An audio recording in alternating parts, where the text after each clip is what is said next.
italiano decía que culto no es aquel que lee muchos libros, sino aquel que es capaz de comprender al otro. ¿Quién es el otro? ¿Cómo puedo llegar a conocerlo? ¿Y cómo puedo sumergirme en otra realidad que no es la mía? En este video intentaremos dar respuestas a estas preguntas y dejaremos en el aire muchas más. Especialmente queremos vivir y decir todo lo que hemos sentido como estudiantes de comunicación en nuestro proceso de inmersión. Queremos hablar de cómo en nuestra carrera es importante visibilizar al otro, que exige nuestra comprensión. Queremos hablar de las grandes experiencias de inmersión y de todas las herramientas metodológicas que tenemos a nuestro alcance. Especialmente queremos hablar de la crónica, ese gran ejemplo que plasma otras realidades y contiene narraciones inmersivas. ¡Acompáñenos en este recorrido! Este proceso sabíamos que había un factor humano y social en el periodismo que nos permitía difundir las injusticias de las realidades, pero siempre había un elemento importante que nos restringía mucho, y era las sensaciones y la impotencia que el periodista podía sentir, provocados por la gente, provocados por el otro. Y en una sociedad que nos ha dicho que el pensamiento individual prima sobre el colectivo, es importante empezar a volver la mirada hacia el otro. Pensemos que la mayoría del tiempo solo estamos encerrados en lo que nosotros queremos, en lo que nosotros sentimos. Y en sí todo el sistema nos ha dicho que el individuo es suficiente, que es capaz de hacerlo todo por sí solo. Y las cosas no son así.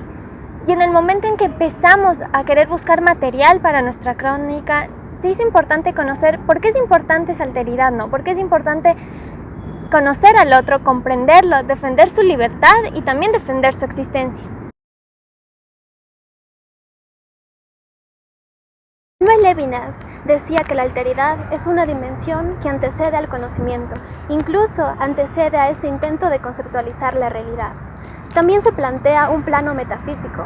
Recordemos que la metafísica es esa parte de la filosofía que estudia el ser, la realidad y sus principios, que se pregunta por qué las cosas son como son y no de otra forma. En el plano metafísico de la alteridad antecede a todo, incluso a esa posibilidad de todo. Desde los deseos y placeres de los seres humanos actúan de forma determinada, que le ayudan a dar sentido a la realidad y así comprender un poco mejor su entorno. Es así como surgen las realidades múltiples, heterogéneas e incluso inabarcables.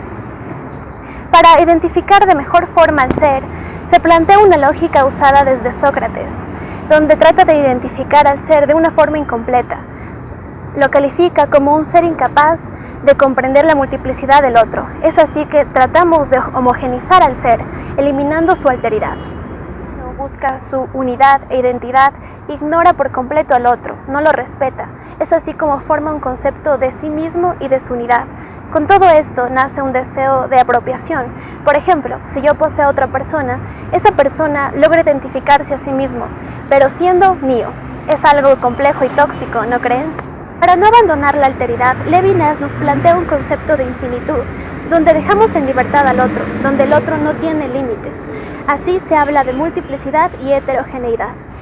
Si hablamos de infinitud, es demasiado para el entendimiento humano, pues no tiene límites, y ni siquiera sabemos hasta dónde llega ese demasiado. Entendiendo esta incapacidad del ser humano, aparece Dios, como ese ser indescriptible y trascendental, que no tiene límites. Pero como nuestra mente es finita, no podemos conocerlo por completo, solo podemos aproximarnos a Él. Como solo nos podemos aproximar a Dios por nuestra incapacidad como seres humanos, lo hacemos mediante los deseos y el agrado por lo trascendental, que el señor Levinas lo identifica como el sentimiento religioso. Ante todo eso, pensar que hay un sujeto separado del mundo o que nuestra identidad surge por sí sola como un sistema cerrado es un error. Pensemos que todo el tiempo el mundo nos pone ante situaciones que nos obligan a reflexionar, a tomar una posición y a pensar. Y solo mediante este proceso surge nuestra identidad. Pero más allá de todo, definir quiénes somos solo tiene sentido si hay otro a quien presentarme. Es así que necesitamos de esa alteridad primero para saber cuál es nuestra identidad. Y esto también lo vivimos nosotras en el proceso de inmersión, donde todas las situaciones que vivimos no nos dejó intactas. Cambió nuestra forma de pensar, cambió nuestra piel y cambió nuestra identidad. Aquí otra vez resaltamos la importancia de la comunicación. Para presentarme necesito palabras, para acercarme al otro necesito de un lenguaje que va a funcionar como un puente que se tiende entre él y yo. Tenemos que también tener en cuenta que al empezar ya el intercambio comunicativo, ya estamos aceptando la existencia del otro, lo estamos aceptando como diferente, porque no me puedo comunicar con alguien que no existe y con alguien que no es diferente de mí. Levi nos decía así que el diálogo es la única forma de poder intentar acercarnos a esa infinitud, pero sin llegar a subordinarla. Es la única forma de conocer a la alteridad sin violencia. Entonces, al decir hola, estamos aceptando esa existencia y estamos empezando a comprenderla y a respetarla desde su libertad. Y justamente la clave para todo proceso de inmersión es comprender que el otro es otro. Para comprenderlo en toda su magnitud hay que aceptar que él nunca va a ser parte de mí, nunca lo voy a poder poseer ni cambiar, porque eso significaría suprimir su alteridad y suprimir su libertad. La única forma de llegar a conocer a esa otra persona es escuchándole, comprendiéndolo desde su sufrimiento, respetando su libertad y respetando todo lo que es su identidad. Es la única forma de salir de ese círculo de individualismo que ha marcado nuestro sistema. Y aunque a mí me encanta hablar de subjetividad y empatía, hay que tener en cuenta que para hacer un buen proceso de inmersión necesitamos de un método que nos permita acercarnos a esa realidad. Y bueno, uno de los mejores métodos que le hemos robado a la antropología es justamente la etnografía. Esta herramienta que nos permite coger todos los datos y no olvidarnos de lo que queremos conocer y comprender.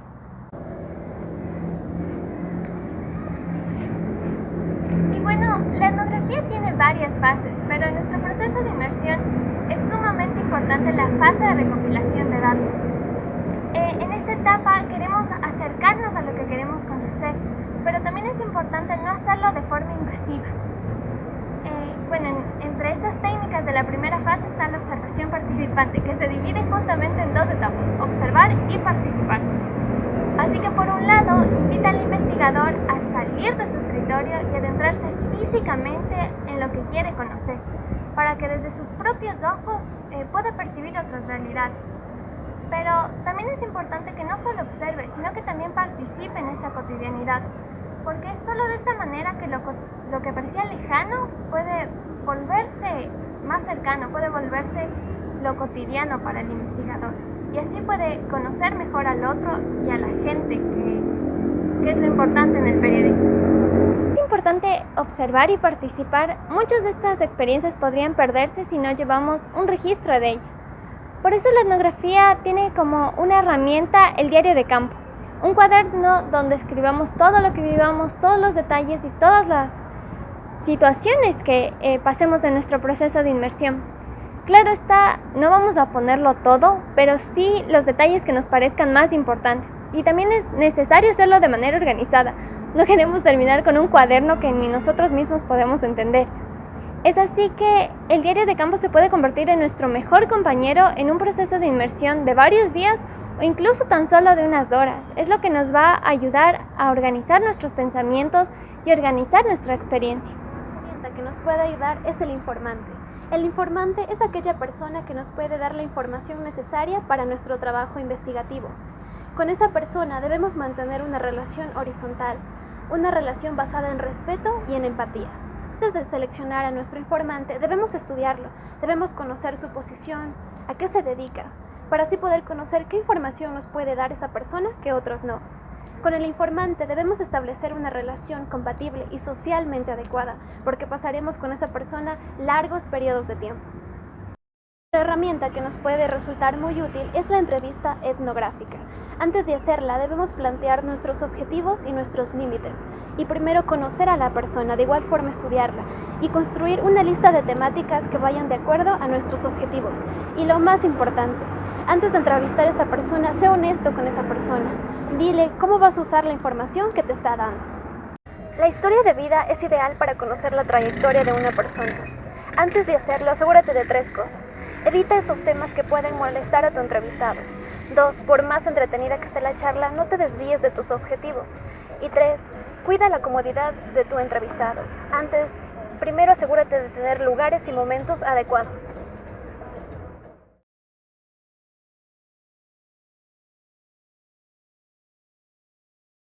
La idea de inmersión surgió porque un día vinimos con Angelita a pasear el centro histórico y nos resultó muy curioso e interesante todos los artistas callejeros que habían, en especial uno que causaba mucha alegría a la gente. Entonces quisimos hacer algo igual para nuestro trabajo de crónica. Entonces decidimos crear un show, aprendérnoslo y venir a la calle a bailar. Y con esta experiencia hemos aprendido cómo los artistas callejeros se sienten, esa precariedad y al mismo tiempo el gusto por hacerlo. Justamente cuando llegamos ese día, nos instalamos y empezamos a bailar, y desde ese primer instante en que empezamos a hacer nuestro show, nos sumergimos en esa realidad, ¿no? Habitamos, la piel de un artista callejero y vimos cómo la vida se divide entre cómo a veces te ignora la gente totalmente y cómo a veces también se solidariza contigo.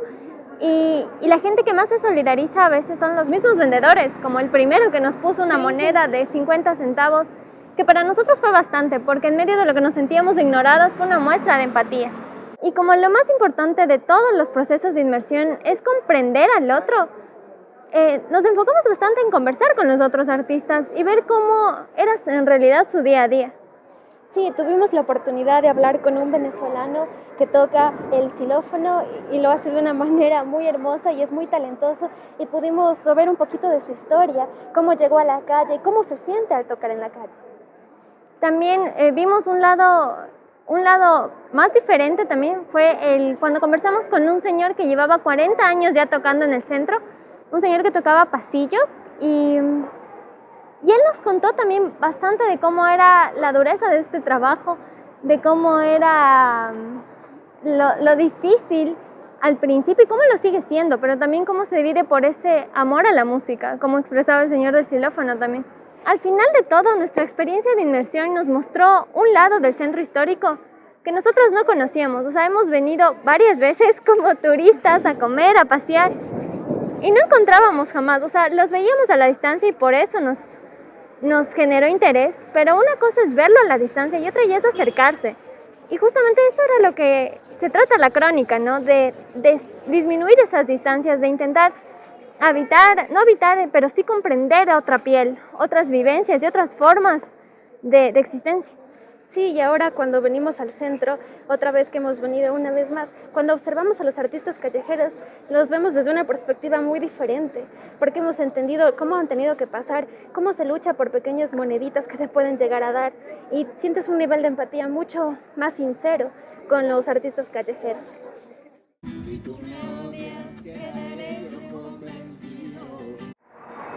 Bueno, para empezar a escribir la crónica, el primer paso que tuvimos que hacer fue adentrarnos en el género y empezar a leer crónicas.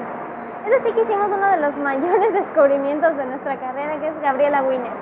Gabriela Winer es una cronista peruana que, como ella misma dice, busca que al relatarse, otros se sientan relatados.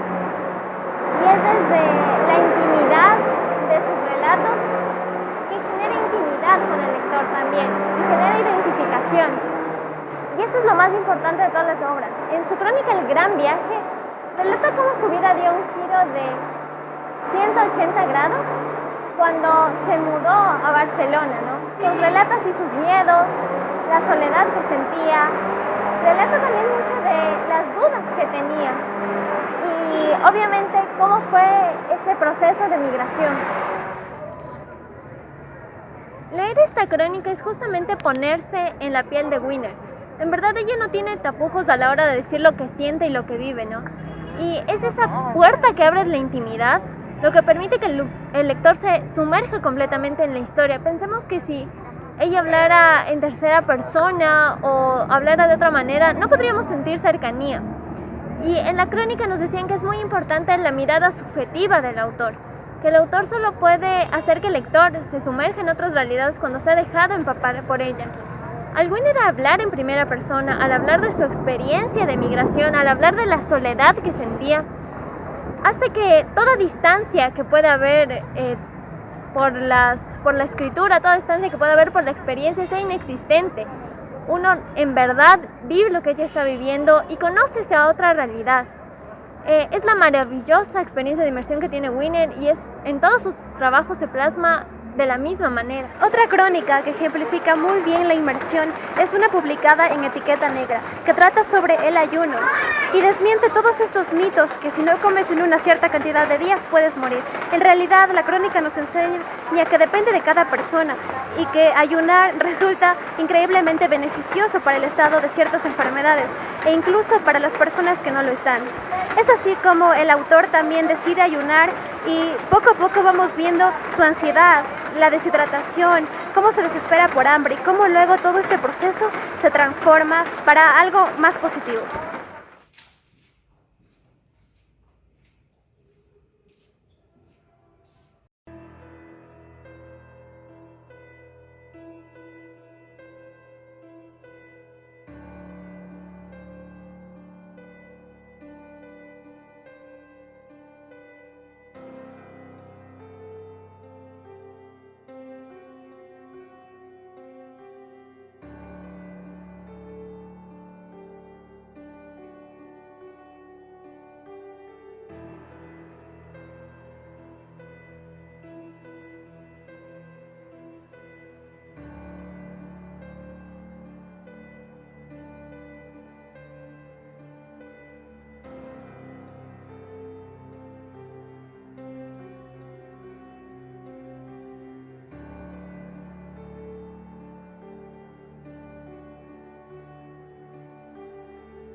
Ahora nos encontramos dentro del ex penal García Moreno, aquí en Quito, porque para hablar de este proceso de inmersión que queremos comentarles, quisimos también vivir un poco de lo que vivió Truman Capote al escribir A Sangre Fría.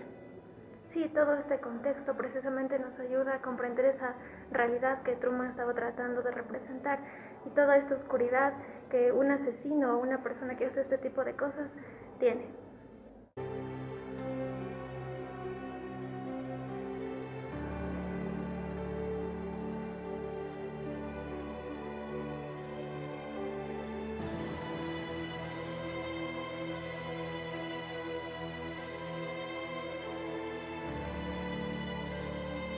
A Sangre Fría es una novela que surge a raíz del asesinato de la familia Clutter en Holcomb, Kansas.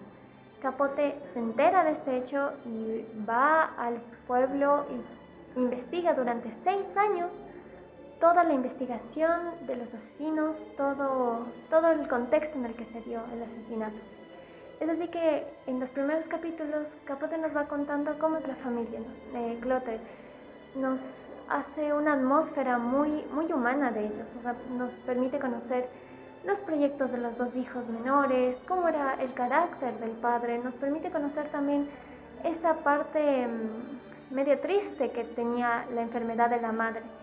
Es así que nos pinta un escenario tan pintoresco que cuando llega el momento en que se les da muerte, uno siente tristeza por esa familia que no llegó nunca a conocer. Capote logra retratar un personaje en el que uno es capaz de identificarse, uno es capaz de sentir pena y lástima, es uno de esos grandes principios. Pero más allá de todo este contexto, la novela trata sobre los 2 asesinos, sobre los 2 autores del crimen, que son Perry Smith y Dick Hickok. Y es a ellos a quienes llegamos a conocer mejor, porque nos narran su pasado, nos narran sus personalidades, y así poco a poco vamos adentrándonos en esta mentalidad. Y no quisiera decir que Capote justifica de ninguna manera el asesinato, porque no lo sentí así en el libro, pero sí me parece que esta novela pone en duda varias cuestiones, justamente como es la pena de muerte, como es el caso omiso que se hace a las enfermedades en el juicio. Incluso en los últimos capítulos, cuando vamos acercándonos a esta inminente pena de muerte, sí hay una parte en que se nota la mirada subjetiva del autor, porque mira hasta con cierta lástima cómo son encerrados durante 5 años. Y es justamente esta mirada subjetiva y este gran proceso de inmersión el que permite que nosotros nos adentremos como lectores a otras realidades, ¿no? Estamos hablando de mirar al otro y en este caso conocemos a varios otros, conocemos a los asesinos y conocemos a la familia Clotet. Y es ahí donde radica la maestría de esta obra.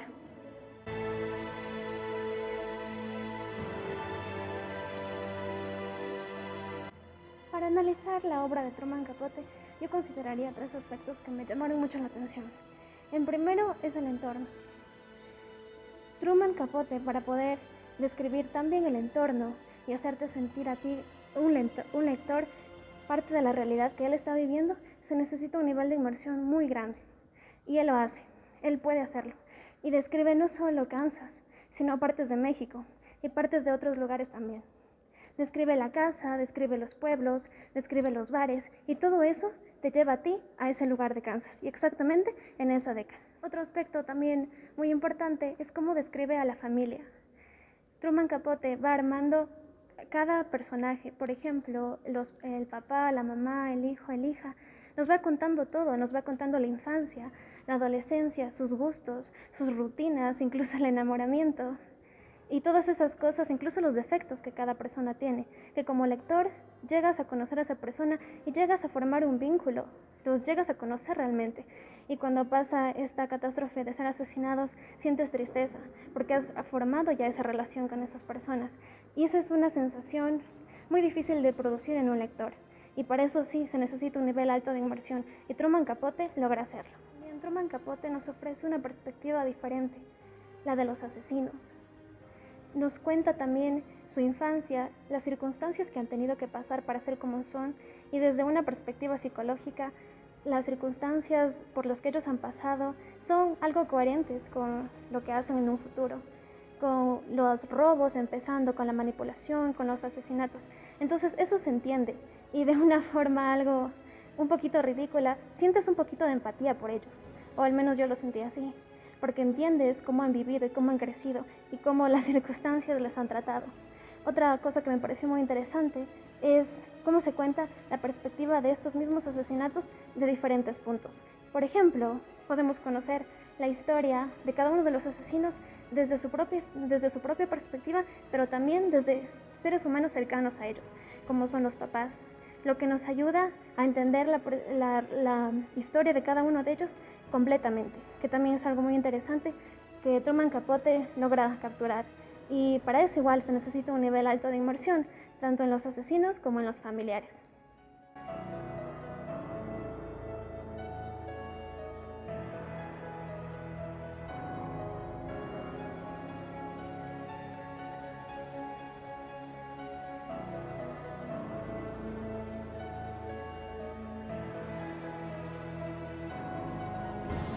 Estar aquí ahorita nos hace recordar cómo Capote plasma a Perry y a Dick como mucho más que en asesinos, así se adentra bastante en las personas quienes son ellos.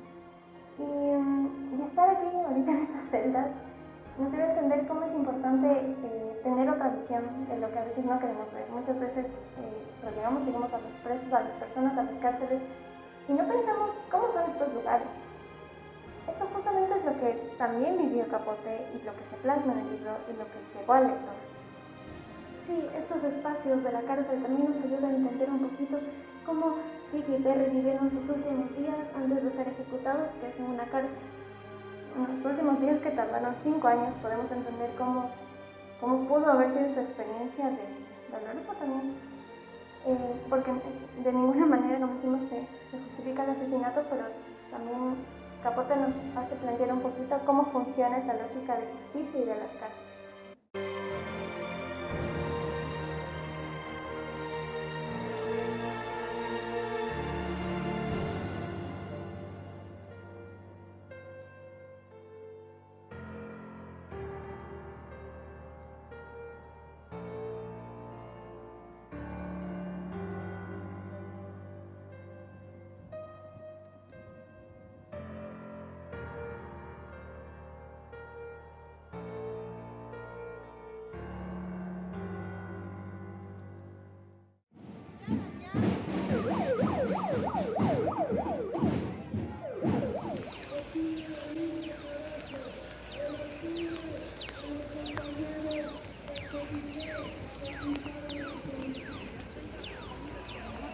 La película Tinta Roja nos muestra una situación que puede ser muy común entre los estudiantes de comunicación, el dilema de la escritura periodística y la literatura. Alfonso, el protagonista de la película, llega al medio de comunicación como pasante, queriendo practicar en algún campo que le ayude a sus habilidades de literato. Sin embargo, la vida le lleva a la Crónica Roja. Su profesor de este tipo de reportaje es alguien apático a las situaciones difíciles por los que pasa la gente, lo que le ayuda a escribir buenas noticias. Su apatía, que de forma positiva se puede considerar fuerza, le ayuda a difundir las acciones de forma atractiva. Al profesor del protagonista se lo puede considerar muy apático, pero sabe difundir las emociones, por lo que provoca emociones en sus lectores, lo cual vende mucho. El profesor le enseña a Alfonso a plasmar las emociones y crear todas las historias con esta característica, y Alfonso logra hacerlo. Pero la Crónica Roja no solo es escritura, sino también obtener el contenido para esas historias.